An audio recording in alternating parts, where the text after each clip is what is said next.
ये कहानी केवल सुनने के लिए नहीं है, इसे महसूस करना पड़ेगा।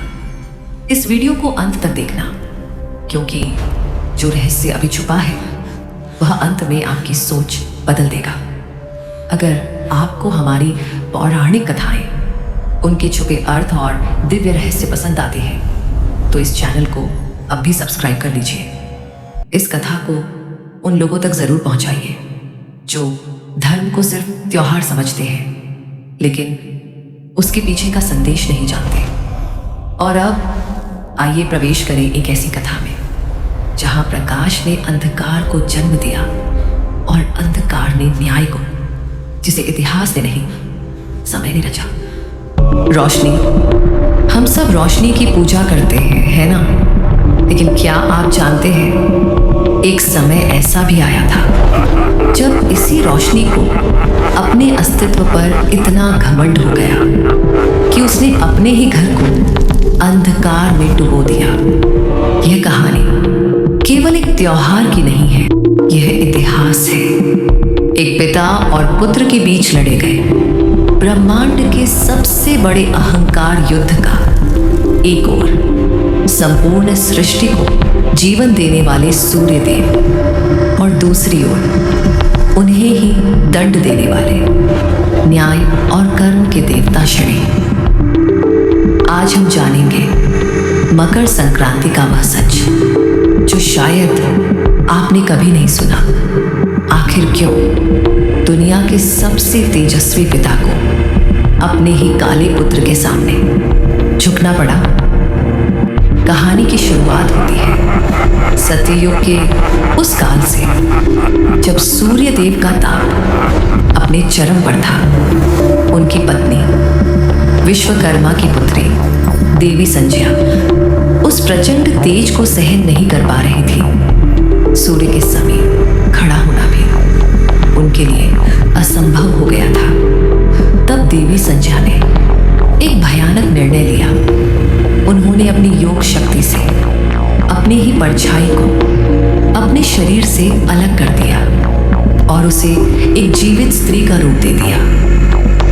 उसका नाम रखा गया छाया। देवी संज्ञा ने छाया को सूर्य देव की सेवा में छोड़ दिया और स्वयं घोड़ी का रूप धारण कर तपस्या के लिए वन चली गई। सूर्य देव को इस बात की भनक तक नहीं लगी कि उनके महल में पत्नी नहीं, एक परछाई रह रही है। माता छाया निष्ठा से सूर्य देव की सेवा करती रही, लेकिन उनके गर्भ में पल रही संतान का भाग्य कुछ और ही लिखा जा चुका था। छाया अपनी भूमिका बखूबी निभा रही थी, लेकिन परछाई आखिर कितने समय तक छिप सकती थी? सूर्य देव को शक होने लगा।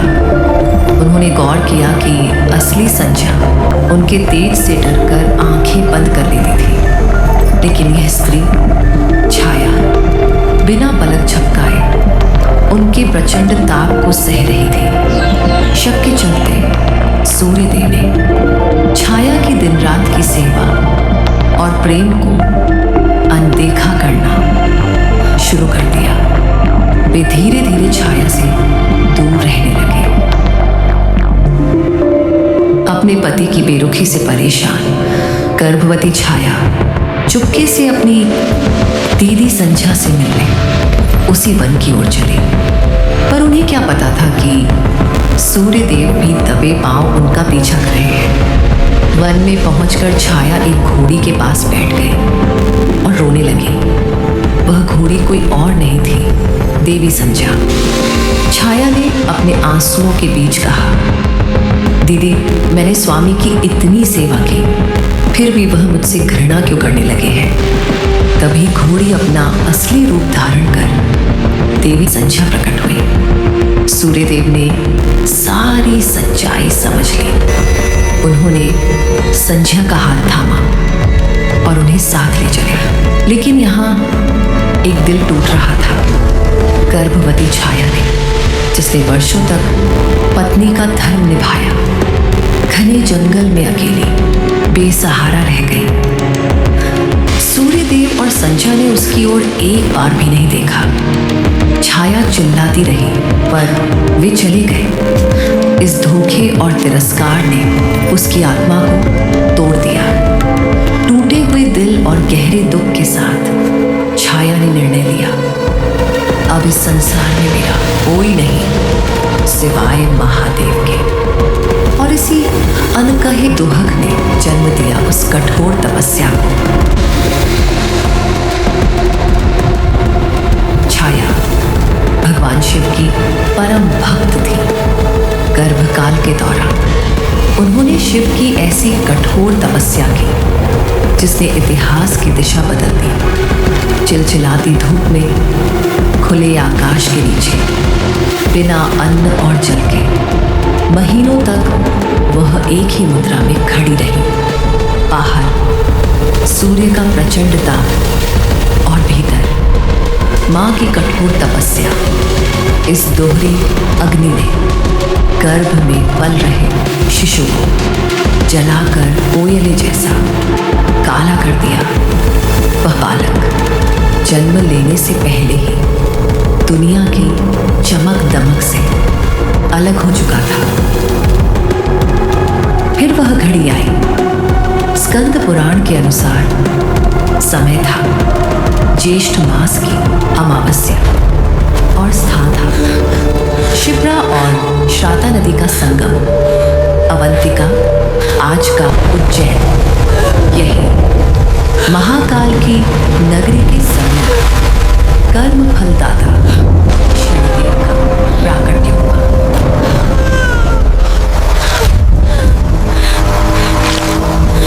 समाचार सुनते ही सूर्यदेव दौड़े चले आए। उन्हें एक तेजस्वी पुत्र की आशा थी, लेकिन जैसे ही उन्होंने पालने में झांका उनके कदम ठिठक गए। बालक का रंग घोर काला था। अहंकार में अंधे होकर सूर्यदेव ने भरी सभा में माता छाया का अपमान कर दिया। उन्होंने कहा, यह मेरा पुत्र नहीं हो सकता। मैं स्वयं प्रकाश हूं और यह अंधकार है। छाया, यह पाप किसका है? एक नवजात शिशु जिसने अब भी दुनिया को ठीक से देखा भी नहीं था, अपने पिता के मुख से तिरस्कार सुन रहा था। शिशु शनि को क्रोध आ गया। उन्होंने पहली बार अपनी आंखें खोली और सीधे अपने पिता सूर्यदेव की आंखों में देखा और तभी अनर्थ हो गया। शनि की वक्र दृष्टि सूर्य पर पड़ते ही सूर्यदेव का शरीर जलकर राख जैसा काला हो गया। उन्हें कुष्ठ रोग हो गया। उनके रथ के 7 घोड़े पत्थर बन गए। पूरे ब्रह्मांड में अंधकार छा गया। यह सृष्टि का पहला सूर्य ग्रहण था। त्राहि त्राहि मच गई। लाचार सूर्यदेव महादेव की शरण में पहुंचे। तब शिव ने सत्य कहा, सूर्य, जिसे तुम पाप समझ रहे हो वह तुम्हारी ही शक्ति और छाया की तपस्या का फल है। तुमने उसे ठुकरा कर अपना ही विनाश किया है। सूर्यदेव को अपनी भूल का बोध हुआ। उन्हें उनका तेज वापस मिला, पर पिता और पुत्र के हृदय नहीं मिले। सूर्यदेव ने शनि को अपनाने से इनकार कर दिया। तिरस्कृत होकर बालक शनि ने अपनी मां से पूछा, क्या रंग ही सब कुछ है, कर्म नहीं? माता छाया ने कहा, यदि पिता से बड़ा बनना है तो महादेव को प्रसन्न करो। शनि काशी पहुंचे। वहां वर्षों तक घोर तपस्या की। अंततः शिव प्रसन्न हुए और शनि को वह पद प्रदान किया जो इंद्र के पास भी नहीं था। शिव बोले, आज से तुम नवग्रहों में श्रेष्ठ होगे। तुम कर्म फलदाता कहलाओगे। तुम्हारी दृष्टि से न देव बचेंगे, न असुर, और न ही तुम्हारे पिता सूर्य। मकर संक्रांति का रहस्य। समय बदला। सूर्य देव का अहंकार पूरी तरह टूट चुका था। अंततः वह दिन आया। सूर्य ने दक्षिणायन छोड़ उत्तरायण की राह पकड़ी। वे अपने पुत्र शनि से मिलने उनके घर मकर और कुंभ राशि की ओर पैदल चले। वहां पहुंचे तो देखा शनि का घर पहले ही जल चुका था। कुछ भी शेष नहीं था। शनि ने काले तिल और जल पिता के चरणों में रखे।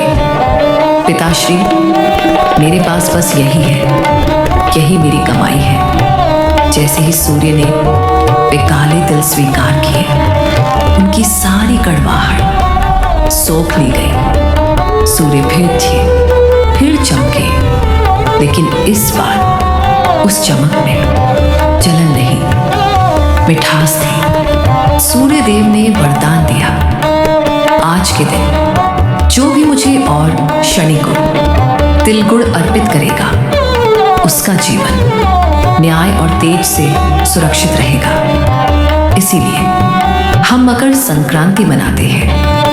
यह पर्व सिर्फ पतंग उड़ाने का नहीं, यह पर्व है अहंकार को विनम्रता से जीतने का। यह उस क्षण की कथा है जब अहंकार झुकता है और विनम्रता विजयी होती है।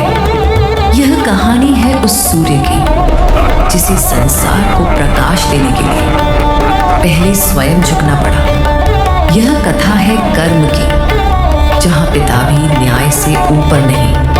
और यही है मकर संक्रांति का रहस्य।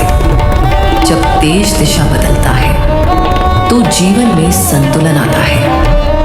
यही परंपरा है, यही चेतना है और यही संदेश है।